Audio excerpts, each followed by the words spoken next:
From New York, New York, you are listening to Extra Time, Club and Country, driven by Continental Tire from the AT&T 5G Virtual Studios. I am Andrew Wiebe with my partners in soccer, Matt Doyle, Charlie Davies, David Goss. 1-0.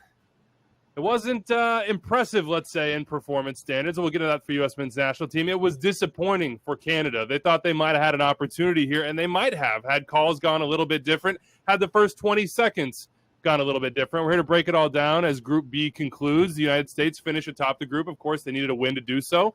Greg Berhalter and the boys got it. That means, in all likelihood, now look, Mexico's got to handle business against El Salvador tonight, but in all likelihood, the U.S. will avoid Mexico until, both sides hope, the final. Canada, meanwhile, looks like they'll be on that side. Whoa, dude, respect Alex Roldan right now. You don't know what's going to happen. Right? No, I have complete respect. I got it on. I'm ready to go tonight for El Salvador, Mexico. El Salvador has 6. Mexico have 4 points. This could be huge. This could be a huge difference. Give me your one word before we get going here. Doyle, start me off. What's the one word for the U.S. side of this performance? Resolute. It was kind of a crappy performance, but Canada never really felt all that close to scoring, and I think the back line has to and some of the deep midfielders probably have a lot to do with that. So even though there was more bad than good, I think, to take away from this game, they didn't buckle and they kept the clean sheet. And so it wasn't pretty, but it was resolute. Charlie, we've got a lot of stuff on here. Uninspired. Basically, they're all uninspired. I'm going, some of these I can't say. I put out the one word, and I'm like, ooh, can't say that one, can't say that one. Lucky, undeserved. I pulled one out of the thread that I thought was good, which is enough. We did a Twitter Spaces before the game talking about what it was, and I thought this was a good opportunity for both teams to have a must-win game where nothing else matters and show that you could do that. And nothing about the way the U.S. did it wasn't impressive or inspiring, but that was what I thought the task was for these young players to show at this level that they could get through with the result that was needed, and they did. I'm going to go with satisfactory. Considering they got the job done, they won the game. This was the toughest opponent in the group. We all knew there was a build-up to this match. Greg Berhalter rolled out a 2-striker system, which I never thought we'd see with Daryl Dike and Jossie Zardes. It didn't work, because I think we also knew that. and that was the ramifications of when you roll out this formation. For me, it wasn't strong enough. There weren't enough connections. The passing wasn't fluid. It also wasn't accurate because they were missing left and right. And I just think against the Canada, you can get away with this. Against the Mexico, you cannot. And you would be punished. Against this Canada. Yeah, I was going to say, There might be a different Canada here. Well, yeah, exactly. But my point is, they got the job done. Again, just like we've seen throughout this group stage, yet you beat up on a really poor Martinique side. It really, one that's they were discombobulated throughout the match. Haiti had their chances. Canada, the best team in the other best opponent in the group. I think Canada had the majority of the possession, but the U.S. got the result, and they're top of the group. What's Canada's word in this one, Dave, as they think about this? I'm thinking of a lot of words that go along with VAR or referee or just wasted. This was an opportunity, I feel, and they had it they had it in their hands. The first 20 seconds didn't go well, but they showed more by far than the U.S. did. Yeah, I think frustration is the big word, right? The opportunity they had that they weren't able to take advantage of. The way they started the game, the injuries that we don't know the extent of, but right now could affect the entire tournament now which was a key for Herdman, who said this is a huge game. He built it up a lot, but he finished all of his press conferences with, but the key is to get into the knockout stages in our best place, which I don't feel that that's the case if these injuries are for real. And then they created opportunities that they just weren't able to take advantage of. So I think frustration's the big one for Canada in my group chats and everything. You know, most of the Canada fans said we played better, but we didn't have enough. Was that a PK? Yes. That's what Canada fans are asking. I'll tell you right now, yes, it was a penalty. The hand fighting, which I think someone mentioned, it could be a foul. No, it's not a foul. But when a defender like Walker Zimmerman dives into the legs of Reggie Larea, it's a pen. Clear and obvious to me. It was 100% a pen. Smart defending by Zimmerman, because you are beat, and maybe there is that chance that the ref doesn't call the PK, which he didn't. And I'm shocked it didn't go to VAR. I'm really shocked. I think that's got to be, Charlie, something to do with the way it was called on the field. Yeah. Of going back to that clear and obvious threshold. Now, one of the things I've talked about in the lead up to this tournament is really the only refereeing crews that have experience week to week in league with video review and being on these in these situations on these crews are from MLS and Liga MX. We had a Mexican referee in this match. They're experienced with that, but I think that original call really changed it, and I agree. I don't think the hand fighting was there. Doyle, Canada was the better team. Is that a fact, or is that debatable? No, I think that's a fact. But usually when the other team controls the game state for 90 minutes, you're going to have more of the ball. Like the teams playing from behind, the impetus is on them to carry the game and to create something against what is usually a back line that'll sit pretty deep. And they got into some good spots. But again, it goes back to, I think the U.S. defended resolutely, and Canada they lack a little bit of magic in the final third. Now, if Alphonso Davies and Jonathan David are there, and that probably the equation probably ends up different, as does the scoreline. But like, that's what World Cup qualifying is going to be, right? Like, Jonathan David and Alphonso Davies aren't going to be able to play every single minute. John Herdman is trying to learn about his group in the same way that Greg Berhalter is trying to learn about his. And I think he learned some good stuff today. But I think some of the data points were negative as well. And it gives him more to work on, as they go throughout this Gold Cup and hopefully make a deep run here. So for this team, Steven Eustáquio would have helped that as well. And Marc-Anthony Kaye being available for the full 90, right? He's sitting on a yellow card. You don't want to risk him. So they played him, I think it was the last 15. That was it. I think those two players would help that. For Canada, big picture, we talked about what does the Gold Cup mean? It means what can you figure out about World Cup qualifying? They have a game changer in Tajon Buchanan that they didn't have like 3 weeks ago. I didn't know that he could do this at this level for this team, and he did it against the U.S. I did. Charlie, you're better than me. When's that new? How is that new? That's not something we learned in Gold Cup.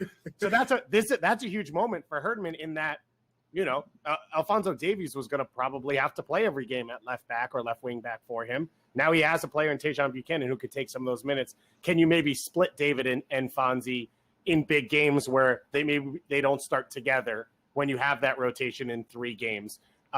It feels like there's more options today, especially the way now Alistair Johnston's playing. Kamal Miller, this was his best game I think he's ever played for the Canadian national team. We've seen it in MLS. You can say ever in any professional. I think we've seen it at times for Orlando and Montreal, but yeah. So I think there's a ton of options that Canada's gotten out of this, but this group today, especially with the injuries, didn't have it. Now, I would say the U.S., I thought they played the way they wanted to play for the first 30 minutes. Everything from the hydration break on changed, and that's when Herdman swapped Richie and Tajon. He swapped their wings, and also because of the IO injury, he brought Osorio on a few minutes before that, and I think a lot of that changed the way Canada was able to play. What did you see in the tactical matchup here, Doyle? I mean, how much of one was there? How much did adjustments change the game?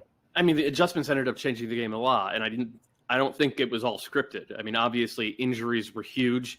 If Walker Zimmerman doesn't get hurt, I think it's probably a lot less nervy out there from the U.S. because Donovan Pines he's just not an international caliber player. So that it ended up making the U.S. adjustments, whatever ones Berhalter was able to make, look less effective than I think they would have been otherwise. And the same goes in reverse for Canada. Like, it looked brilliant for Canada with Osorio coming on and gave them more purchase with the ball in central midfield, and he was able to open things up from the half spaces a little bit. I mean, they're a good team, and Herdman did more in terms of changing the game than Berhalter did. But I kind of wonder if Berhalter, his whole point was, to bring it back to what David was saying, the whole point was, all right, I'm tossing you guys into the pool at the deep end here. These are the types of games, if you're going to help us in World Cup qualifying, you're going to have to figure out how to win these games. And I think guys like James Sands and Miles Robinson, Matt Turner to a lesser degree, because he didn't have to do a ton, Shaq Moore, obviously Jossie, those guys, I think, helped themselves because of the way they played in this one. I'm not sure that a lot of other guys beyond them, maybe Sam Vines as well, I'm not sure a lot of other guys beyond them can come out of this one saying, yeah, we really figured it out. We knew how to handle what was being thrown at us. It did end up becoming much more of a rear guard action. Shaq Moore with the goal 20 seconds in. I think that's the fastest in U.S. men's national team history. I was there for the second fastest, Clint Dempsey against Ghana. That was a good way to start. Chance creation after that, a little bit iffy. We have some Gerald Dike questions we'll get to in a second. Charlie, who was the most impressive performer for the U.S.? Who's the standout? Who gained the most ground in the fight for World Cup qualifying or just additional games in this tournament? In this match, it was Miles Robinson. In this exact match, but I think the timing of his challenges, one stands out to me in the 92nd minute, the 1v1 versus Tajon, and not diving in because Tajon did that little hesitation step, which he typically gets 99% of defenders to dive in there or just to get them off balance. Miles Robinson did not and continued to usher the ball out of bounds. I thought he was fantastic today. It's definitely the best performance I've seen from him in a U.S. men's national team shirt. But that was encouraging. I needed to see a performance like that from Miles Robinson to say, okay, this is someone who can be in the mix as a center back with the U.S. men's national team A team. And he did it, I think, in two ways. The first 30 minutes was him playing high, winning the ball in counter presses, being on top of Larin so that Canada couldn't break. And you saw how willing and comfortable he was stepping in with possession. He had one where he picked it up, laid it off for Dike, and he was ready to go before Dike turned it over. So that was half the game. And then the other half was sitting back on your heels, as Charlie said, and defending in your own box alongside Pines and Sands, who have never been here before and are less experienced than you. And he carried that. So I thought he showed in a lot of different ways that he had stepped up and was ready to be a part of the national team. So I agree with you that Miles Robinson, this was a big day for him. I have to kick it to you on this one, Doyle. Where in your estimation, this is from Shane McFarland on Twitter, does Sands sit in the center back hierarchy if everyone is healthy? What did he show in this game and the last game? What has changed, if anything, for James Sands? I mean, the same defensively, he showed the same thing, I think, that Miles Robinson did, that he can hang in a game like this against a CONCACAF team that you're going to see in World Cup qualifying. And what Sands brings is the ability to play in the middle of a back line, so that flexibility to go to a back five instead of a back four. And he's much more comfortable getting the ball on his foot and sort of stepping into or past the opposing front line and into their sort of midfield shape in order to compress them. And the difference now between James Sands and James Sands last year and the year before is when he gets into those spots, he doesn't just settle for square and backwards passes.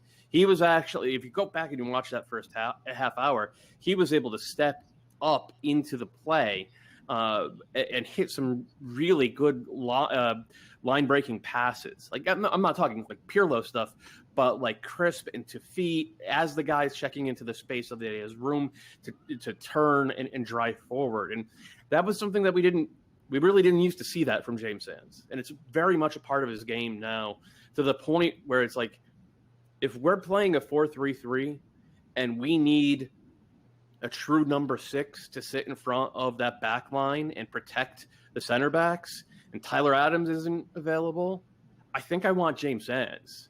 Kellen Acosta doesn't really do that job. We've talked about that. Gianluca Busio has shown over 2 games he is not physically ready to be an international caliber player. I think Jackson Ewell has had the same issue over the past couple of months. Sands has not had that issue. Now, I don't think he's ever going to be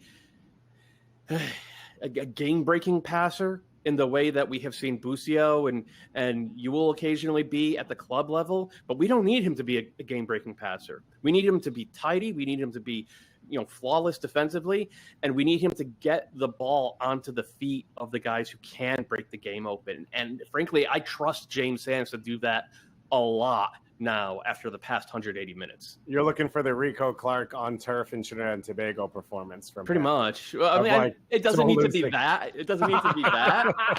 We all remember Rico in Trinidad and Tobago, man. That was otherworldly. Yeah. Besides that, though, do you think there's a chance now if Walker's out that Sands plays in a flat four as a center back? Here's the thing. I don't really, because there's John Brooks, there's Miles Robinson, there's Richards, there's McKenzie, there's Miazga. But I mean, in this tournament. In this tournament, there is. Yeah, I mean, and why not? This tournament, like everybody online right now is losing their minds upset with the performance, but this tournament is not about the performance necessarily. It's about getting wins, and it's about identifying guys who can help in World Cup qualifying. And I think that James Sands and Miles Robinson and Shaq Moore have all showed that and I'll say Matthew Hoppe as well, have all showed that they can help in World Cup qualifying. And I care infinitely more about that than I do about the kind of a heat check of a tactical decision that Berhalter had not really working out. Well, the flip side of the positives is that the negatives tell you maybe what you can't lean on in World Cup qualifying as well. Of like, hey, that's not going to be an option for me. So just eliminate that from the jump. Now, Daryl Dike is definitely going to be an option, but we have a lot of tweets,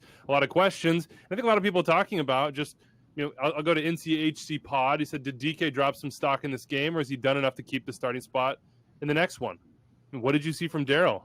Charlie, I know this is Dike staying hive right here, but that was not his best. It wasn't, and you wouldn't expect him to be at his best every single game. You're always going to have a game where you drop in form.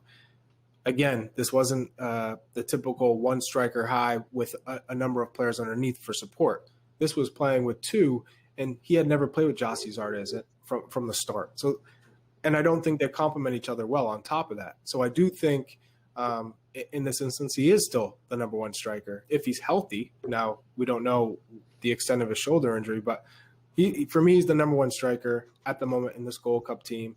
I think when you look across all strikers in the pool, you want whoever's going to be playing who's confident in scoring goals and is fit. At the moment, he has stood out to be that player. You look at the other players in this position who are fighting for the starting spot. Josh Sargent, who has started preseason relatively hot. This is a player who needs to be in a team where he's going to be playing as the 9 every single game, and the repetition, and not playing all over the place, and more than not defending because of the position of his club, having to fight for relegation. You want him getting chances. So you could say Werder Bremen are trash. You could say Werder Bremen are trash. Yeah, they're not strong. I'll keep it at that. But I'm Doyle's excited. internet cuts out. Werder Bremen has taken down. I'm excited to see. He's a work in progress. Yeah, Daryl Dike by no means is a finished product ready to bang in goals at a World Cup. He still has to work on his touch. I think that's one of the areas where he needs to drastically improve. That first touch.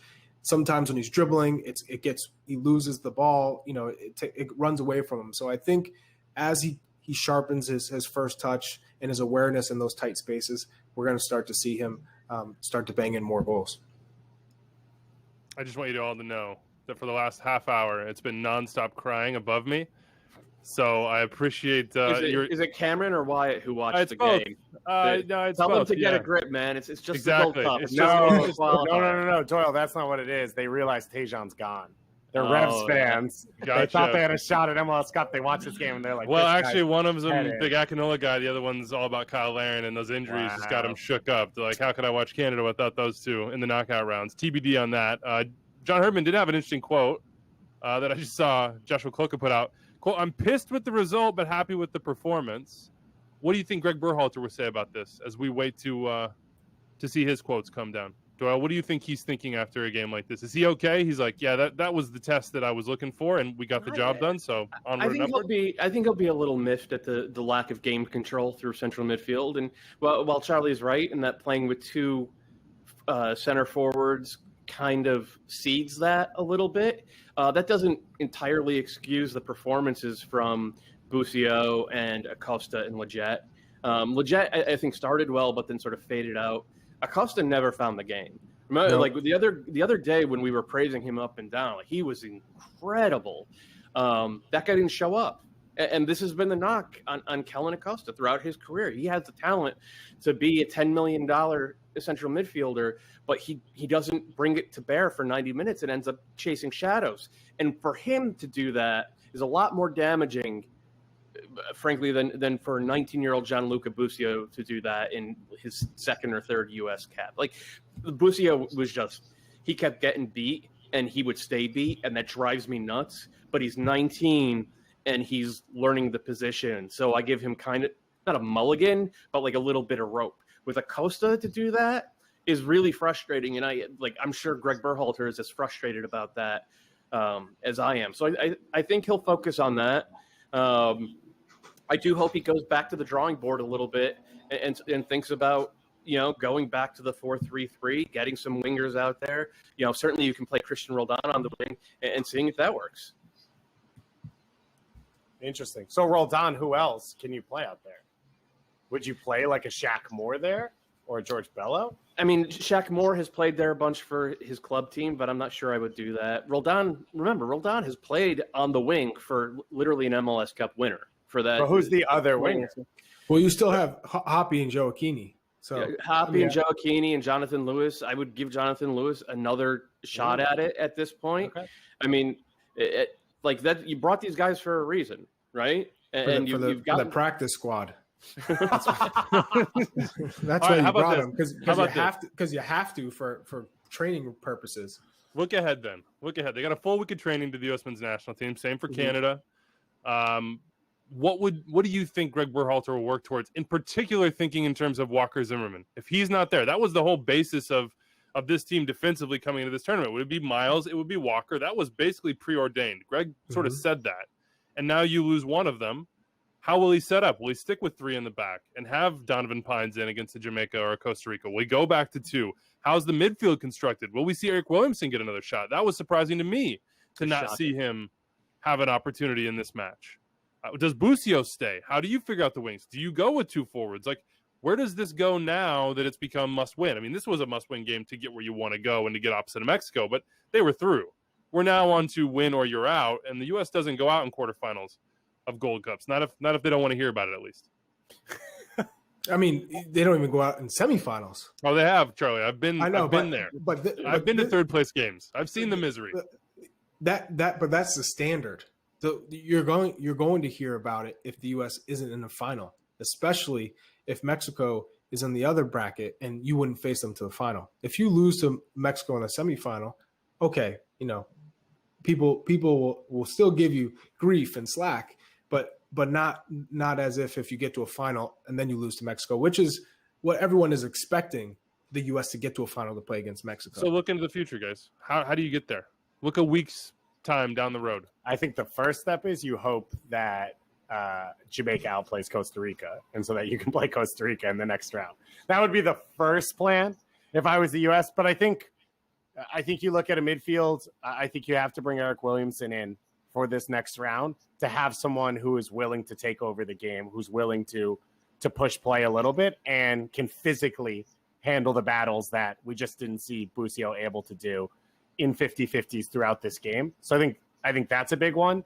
You have to decide if it's DK or Zardes. They just can't play together. Both of them do the same thing, and neither of them look comfortable playing off each other. So even if it is two forwards, I think it has to be Joaquini or Hoppy. DK today looked like the player everyone pretends Jossie is, with his and just like having no idea how to positively impact the game. That's what the haters on Twitter pretend that Jossie is. And if you go back and you watch this game and you watch Jossie's hold-up play compared to DK's hold-up, it was night and day. But then you look at when Zardes is over on the left a little when DK's up top, and Zardes looks lost in that space.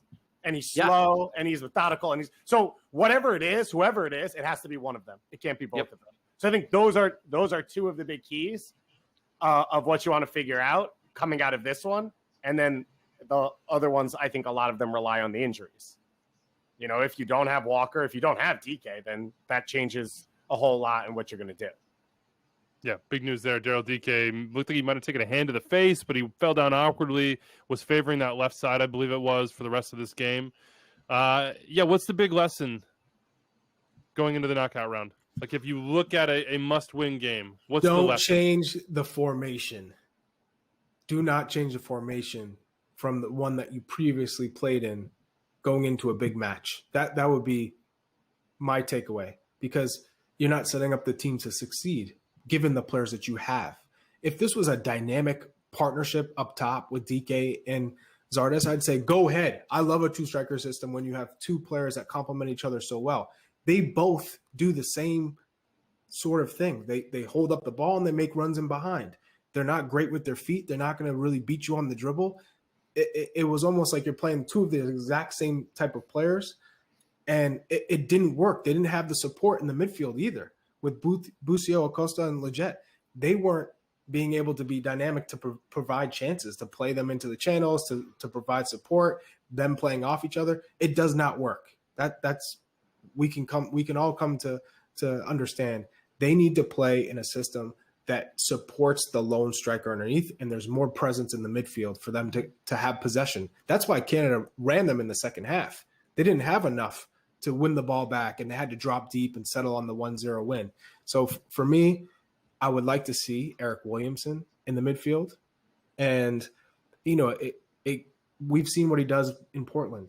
A player who's a ball winner, he can keep possession, he can get out of tight spaces. That's what they needed in this match. I think that would have been a tremendous asset if he was in the midfield for this one. Yeah, I agree with Charlie there. I mean, the thing Williamson does, and Gasman, we talked about this on the pregame space, when he gets on the ball, he's able to drive it forward off the dribble and put the opposing defense under pressure where they have to make a decision. They have to either step to the ball or they have to play for the passing lanes. And nobody in that midfield today was doing that. Nobody on the field was really doing that for the U.S. other than Robinson a little bit when he would step into the midfield on the ball. And I don't think that's ideal. Williamson offers a different type of look from that position than anybody else. And I think it was something that it could have maybe tilted the balance of this game a little bit. And I certainly hope we get to see him from the start in the quarterfinals, because it was just badly missing for the U.S. today. Now, in those first 30 minutes, the U.S. played with a level of intensity and pressing that it felt like that would create chances on its own. Yes. And then they completely fell off. Whether that is the mental idea of, well, we have a lead to lose now, whether it was just Tejan and Richie Larea starting to get behind people and the team getting nervous, Zimmerman being out and maybe less confidence in the midfield and forward line to stay higher, whatever it was, it changed. Now, if you were to go into a quarterfinal and you were to play that way from the start and be able to sustain it, then there's a chance that the U.S.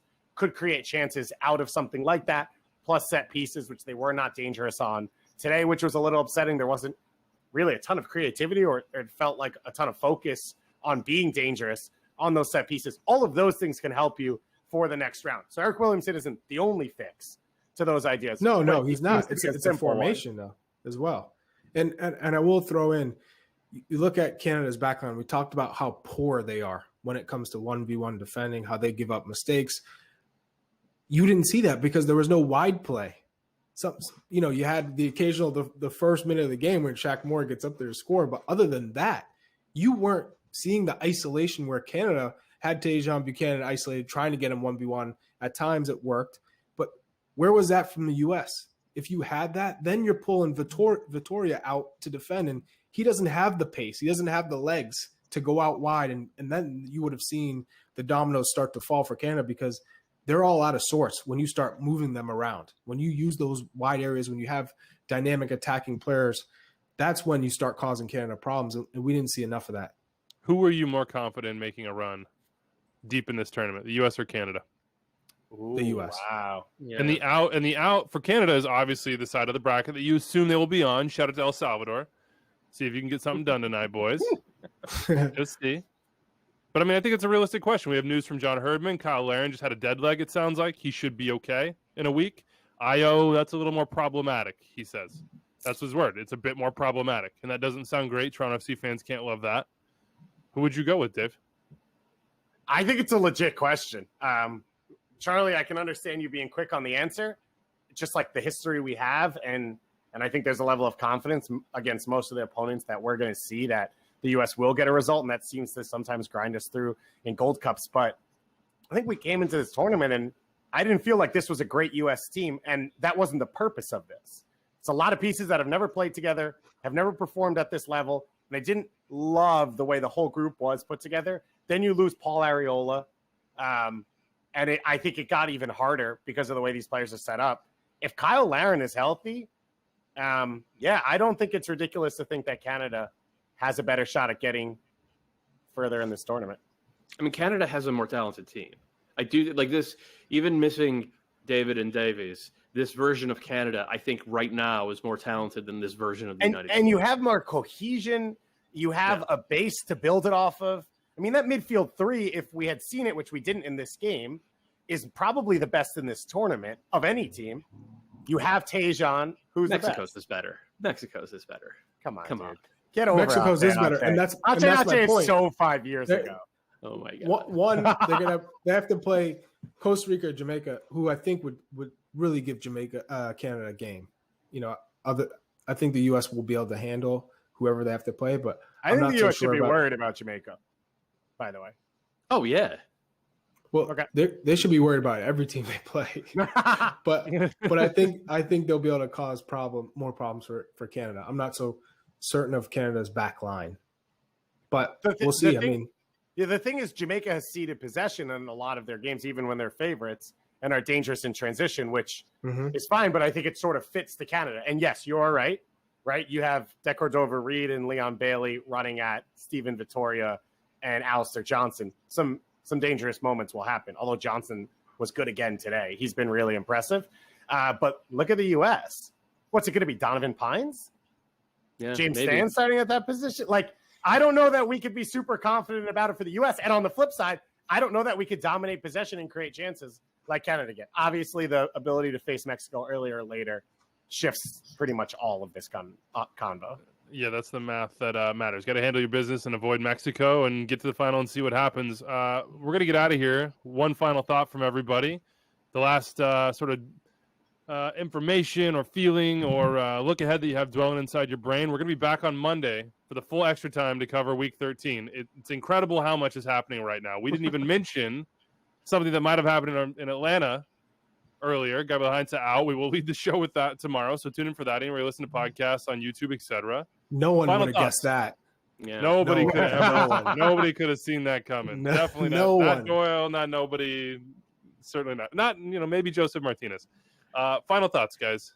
Come with the king. Best not miss. Yeah, exactly. Who's wearing the crown? I think we figured that part out. What's your final thoughts, Doyle? What does this leave you with? And now what are you thinking about as we wait a week for the next match? I mean, it leaves me wanting more.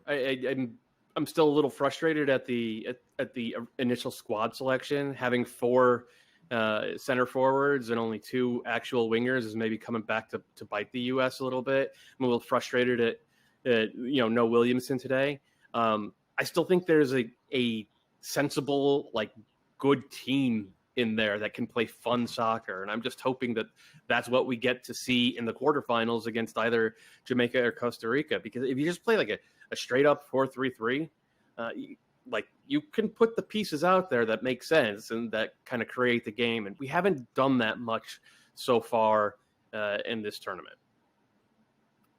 I think that watching this game, the thing that came to mind was, I think every player out there that I thought was the best player on the field played college soccer. So we've still figured out nothing and everything still matters. And I just love this region and the chaos that it causes. Shout out to the Orangemen of Syracuse. Tejan. Yeah. Absolutely. Come on, Miller. Miles Robinson. Kyle Larin, little Yukon Husky. Oh, yeah. Here we go. Hey, they still got BC it. Guys. No BC guys, Charlie. Shout out to Matt Turner and Fairfield. Come on, right. right? What? No, college soccer still can produce some gems. That's for sure. Don't give me the ACC spiel right now. All right, I'm not. I ended at that. What I will say is this U.S. team needs to pick it up. You got through the group stages. Everyone's got their feet wet. They had a chance to experience what international football is like, especially in CONCACAF. Now, everyone raise their game, raise the level. There's got to be more aggression in the press. There's got to be more aggression in attacking the opponent's goal and taking players 1v1 and combining. There has to be more than let's just go out there and keep the ball and show that we have quality. No, it's got to be much more. There's got to be urgency to show everybody they're the best, that they're trying to get a result. That it's not so much let's just be complacent or good enough, as we said. Good enough. Yeah. Be better than that. So that's my 2 cents there when I watched the 3 games in the group stage. I'm just curious to see where Berhalter lands, if what he learned in these 3 games and now what it tells him about how he should approach the other ones. Like, what is his conclusion? How does it change his lineup selection and his tactics? What does he change, if anything, and who are the beneficiaries of that, and who makes themselves the beneficiaries? As Charlie said, who comes in and says, this is my game. We wanted more from Kellen Acosta in this game. He has an opportunity to push himself into a very important position, whether it be a starter or not, on a World Cup qualifying team. That has to change history. It has to flip the script. It has to get there. So I want to see who sees the opportunity for what it is and doesn't just talk about it or be in the conversations on Twitter or get hyped up, but actually comes in and grabs it and says, no, I need to be there in September. Look what I can do in these scenarios. Look what I can give you when it matters more than this. Bring me. Let me help you get there. And for Canada, I think it goes the exact same way. They're looking for, as you all said, the pieces that can get them to the promised land. And it's been far too long for them, and we all know they're going to be there in 2026. What can they build on? All right, that's it from us. Anything else? I'll add this. I'm surprised that Matthew Hoppe didn't get a start next to DK because of his typical runs are just very direct. I think he's shown well since he's played. He's done enough to warrant more minutes. So I'm a little bit shocked. So give me some more attacking flair. I want to see Joe Aquini out there, Hoppe, DK. Let's go. Let's get people in behind, stretching the back line, and then the midfield have that much more space. All right, that's it from us. We'll see you tomorrow, everybody. Talking MLS Week 13. Gabriel Heinze and Joseph Martinez, all the headlines. And we'll be back next Sunday. So stay tuned. Mondays and Thursdays, Extra Time. Anywhere you listen to podcasts on YouTube, MLSsoccer.com, the MLS app, breaking down everything happening in Major League Soccer. And right now, everything in the Gold Cup. Vamos El Salvador. Let's go. Finish the top Group A just for the lulz. All right, everybody. Have a great night. Enjoy the soccer. We'll see you tomorrow.